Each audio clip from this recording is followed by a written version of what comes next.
Stop for a moment and ask yourself, why are you taking your life so seriously? Not because your life lacks value, but because the way you perceive it, it is your direct ticket to agony. 1,600 years ago, a man who watched literally his entire world collapse wrote a 14-word ultimatum. If you decode it, the fear of the future vanishes completely. If you ignore it, you will continue to consume yourself in a game you never understood. What did Palladas of Alexandria know that modern seriousness has hidden from you? Let's explore why the world is a construct and how you can finally learn to play the game. The theater of existence. Σκηνή πας ο κόσμος εστί και Paignion, ή μάθε παίζειν, ή φέρε τα σου δίνας. The whole world, the whole cosmos is a stage and a play. You either need to learn how to play or bear the pains. With these 14 words, Palladas was the last great Hellenic poet of antiquity, encapsulates the entirety of human existential angst. In an era where the ancient world was collapsing and everything was dissolving, Palladas does not offer a hollow consolation, he offers a choice. But what does it mean that the world is a stage, a scene? In Greek thought, the comparison of life to theater is profound. From Democritus to the Stoics, the reality we experience is not considered being, but appearing. And the world seen originally meant a temporary shelter. There was a tent for the nomads or a tent for soldiers. In theater, it becomes the structure where actors changed masks. And ask yourself here, what you call self? Is it maybe just the costume you were told to wear? Who are you when the mask comes off? Palladas tells us that your life, your career, your wins, your losses are but the scenery of a play that will eventually end. You are the actor, not the role. The philosophy of playing, Paignion. Why does our life often feel so heavy? Is it because we are playing a game without even knowing its rules?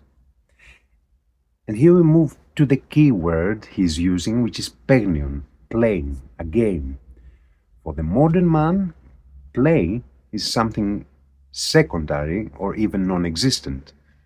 For the Greeks, however, the Paignion is linked to the very sanctity of creation. As Heraclitus is saying, Aion, which means time, Aion, is a child playing checkers. The kingdom belongs to a child. If the world is a Paignion, then the rules are not even ours. And fortune gives us all the cards to play. And why do we suffer? Because we take the game too seriously. We think that the cards we move on the board of life, are our very essence.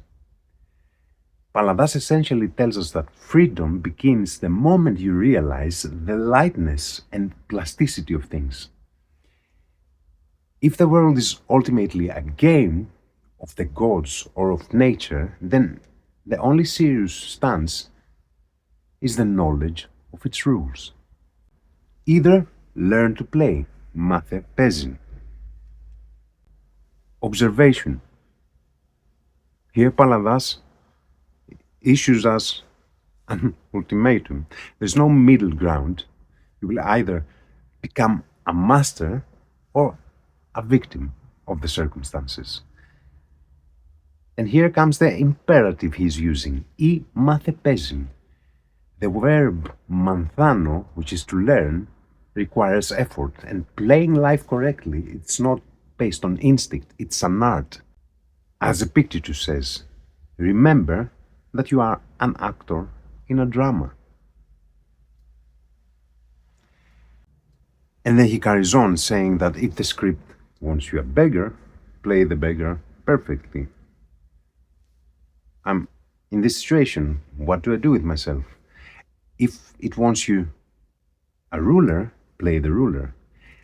Learning to play means acquiring two things, apatheia and ataraxia. It means being able to participate in the world with your energy while remaining internally free from the outcome. Apatheia, not indifference, but the end of being a victim. Etymologically, it is the refusal to suffer, which is the verb Paignion, from external events and impressions.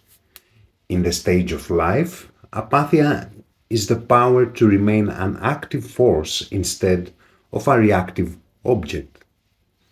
Ataraxia is the lucidity of the soul, the state of being untroubled, ataraxos, the mental clarity that remains when you stop swirling in the chaos of the scenery. It is the calm of a deep ocean that remains still no matter how violent the waves are on the surface. Apatheia and ataraxia are not emotional states, they are acts of conscious nutrition. As Gurdjieff and long before him Socrates implied, impressions are a form of food. Every event on the stage of life is an impression trying to enter your system.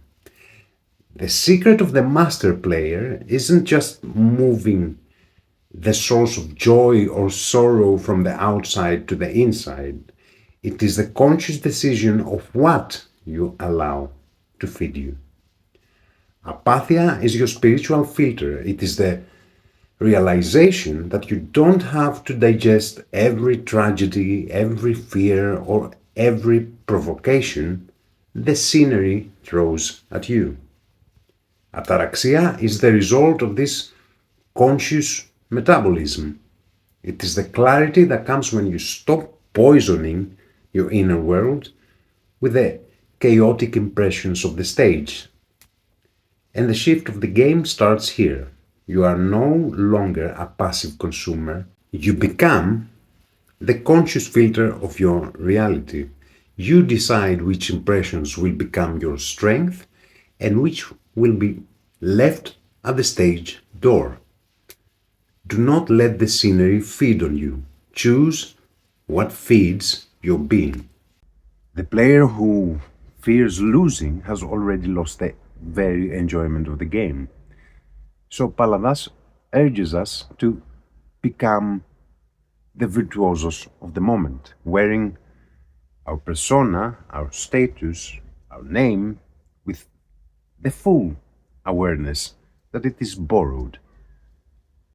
Or bear the pains, fere ta sodinas. This is the alternative. Means that if you deny the nature of the world as a stage, if you cling to your role as if it were your ultimate truth, then you will suffer. And the word he's using is odini, which means pain, agony.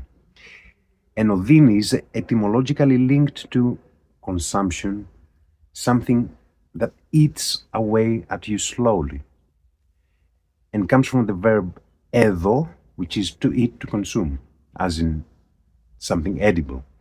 So it is essentially eating oneself. It is the pain that arises from resisting reality. When the actor forgets they are playing and believes that the wounds on the stage are fatal, then the tragedy ceases to be an art and it becomes a martyrdom. And Palladas is relentless. The world is not going to change its nature to become serious for your sake. You are the one who must change your perspective. And ferin means to bear, means to carry a weight. Agony is a weight we carry. And we carry it alone because we haven't learned to dance to the rhythm of existence. Will we continue to fight the scenery, or will we finally begin to play. The digital stage and modern agony. The parallels with our time are shocking because we live in a period where the stage and the mask, the persona, the prosopon, have been magnified through technology. Look around you. Palladas' stage is no longer just the marble of a theater, but the glass of a screen. Never before in history have we been such hypocrites, actors. And our tragedy is the loss of awareness of the game. If you identify with your digital image even, if you believe that the audience's reactions are the essence of your soul, then agony will start consuming you, because you live in La La Land. In Antiquity, prosopon was the mask. Today, social media is the ultimate stage, and modern man does not live, he represents living. The philosophical error here is that we forgot it is a Paignion, and we identify with the profile so much that when the mask is criticized, we feel that our very existence is threatened. Palladas, if you read Palladas, he has an incredible sense of humor. But he lived during an era where it was an era of transition, it was an era of total collapse, much like ours. And in such times, people become dogmatic and overly serious. But he wasn't. He was laughing at it. Today's agony stems from our inability to see the relativity of things. Bear the pains translates to the modern depression and the existential void of those who took the game of the social status even as the only truth.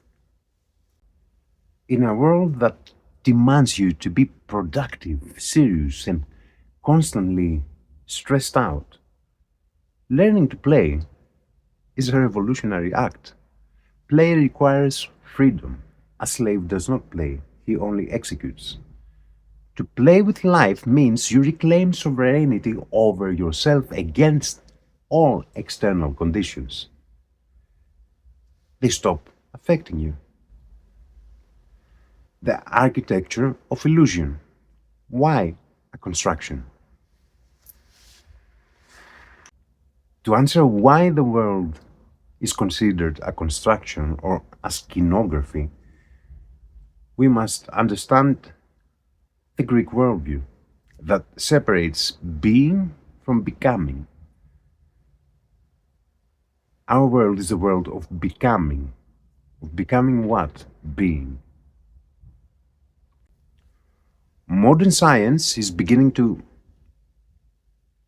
understand what the ancients felt. The world is not matter, it is code. In modern physics, there is the theory that our 3D world is a projection of information that is encoded on a 2D surface, like a movie that seems real, but it is a projection of data. In the same way, the universe can be mathematized as information, and the stage is the interface. Quantum mechanics tells us that the particles have no substance until they are measured, and the world is constructed at the moment of interaction, and this construction has rules. The internal game theory, the self as the player. To understand why the world is a construct, we must apply game theory not to the outside world, but to the self. Imagine your consciousness as a strategic arena. So in this thought game, we have two primary players that inhabit our mind. Player one, the ego, the actor. The ego plays a finite game. It believes in absolute wins and loses. For the ego, the mask is the very reality, and it operates on a zero-sum logic. If the world doesn't go my way, I lose. Every setup in the scenery, a lost job, a broken relationship, broken reputation or whatever, is perceived as an existential threat. So this player is the primary source of entropy here, disorder and pain. And this is within your own system. Player B, the observer, the strategist. The observer plays an infinite game. This player understands that the world is a Paignion, a cosmic play, and the observer's goal is not to win a specific scene, but to keep the play moving with grace and precision. The observer doesn't identify with the costume, they identify with the logic of the play. The Equation of Agony. In this internal game now, we can mathematically define Odini, agony, as the friction between these two players. Agony equals reality minus ego's resistance.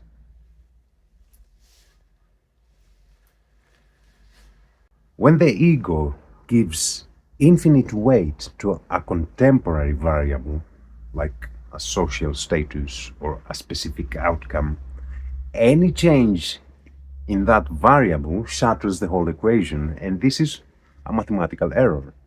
Learning to play mathepezin is the process of finding the Nash equilibrium of the soul.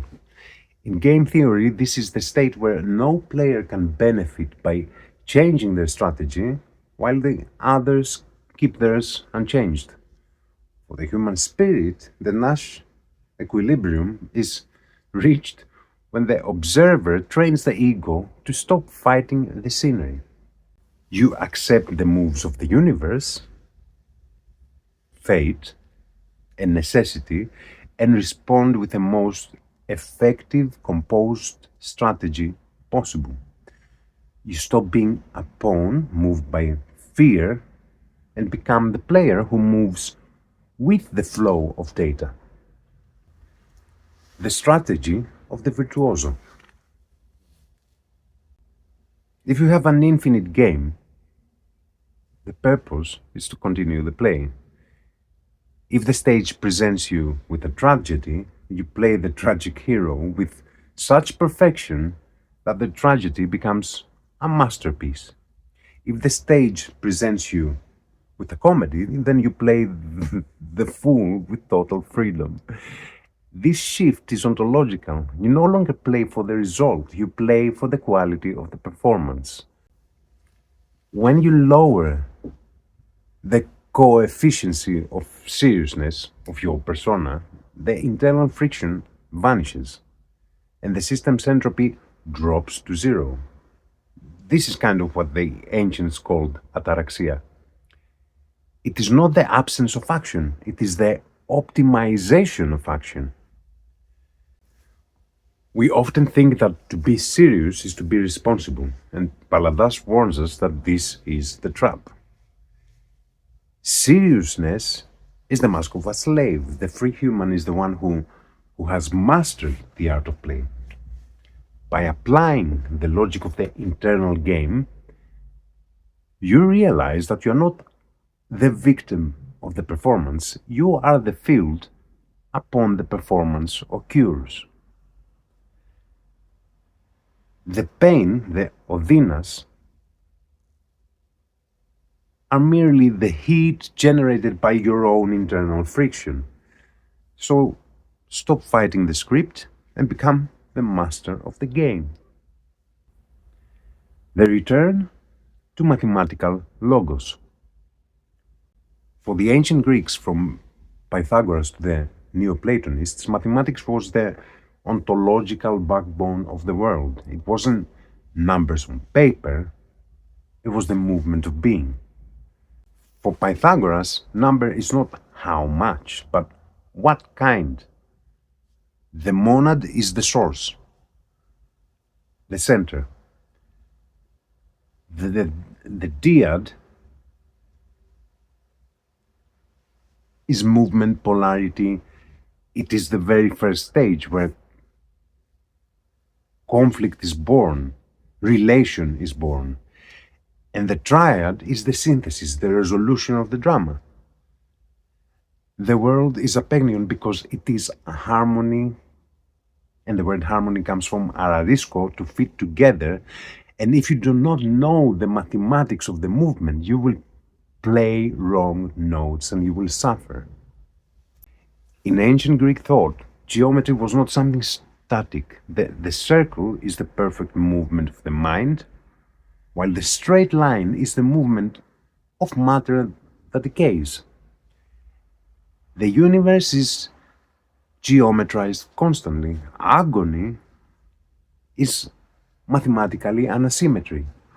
When you try to impose a straight line, your ego, on a world that moves in cycles, you're just gonna bang your head on a wall. From the spirals of the galaxies to the arrangement of flowers, of petals, and human DNA, even, the universe repeats a specific mathematical rhythm, which is the golden ratio, the phi number. And this is embedded in the Greek word for intelligence, Euphuia.